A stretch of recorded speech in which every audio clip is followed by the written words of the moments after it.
I didn't mean to look through the window. It was instinct, an angle, a flicker of movement, the sound of metal rattling. My brother's yard was quiet, too quiet. The doghouse sat in the corner, half hidden in shadow. But it wasn't the dog chained there. It was his son, my nephew. His wrists bound, neck tethered to the splintered beam, his lips cracked, his eyes hollow. "Water," he whispered. The plastic cup tilted toward him, trembling in his mother's hand, my sister-in-law. For a second, I thought mercy lived there, a drop, a fragment of humanity.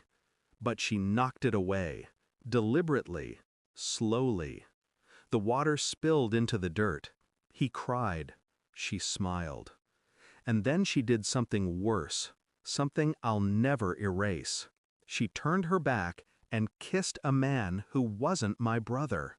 I should have left, walked away, pretended I'd seen nothing. But I didn't. I stood frozen, watching, cataloging.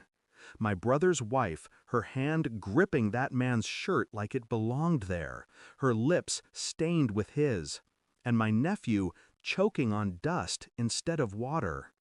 Infidelity wasn't the wound, cruelty was.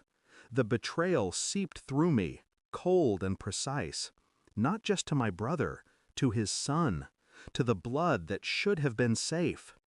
When she finally walked inside, I moved like a ghost, silent, unseen.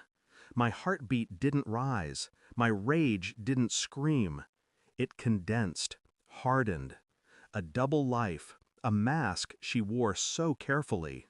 I saw the cracks now, the staged laughter at dinners, the constant excuses, the way she pulled my brother away from his son. I told myself I needed proof, but the truth already lived in my chest. I began collecting quietly, phone records, strange withdrawals, receipts tucked deep in her purse, the number she dialed at midnight, thinking no one heard. Her lover wasn't some stranger, he was my brother's business partner. Patterns emerged like bruises beneath pale skin. I traced them, connected them. She wasn't just betraying my brother. She was building a new life, brick by brick, while starving the old one to death. At family dinners, I said nothing. I chewed, I smiled. My silence was a blade I kept hidden. I visited my nephew secretly, slipping him food when she was busy. He never spoke of the chain, but his eyes told me everything. A child doesn't fake that kind of fear. I ordered the DNA test quietly. A strand of his hair, a swab from my brother when he dozed in front of the television. I needed confirmation, because suspicion is a wound that never closes. Proof is the scalpel that cuts it clean. The envelope arrived on a Tuesday. I opened it at my desk. The words burned without fire.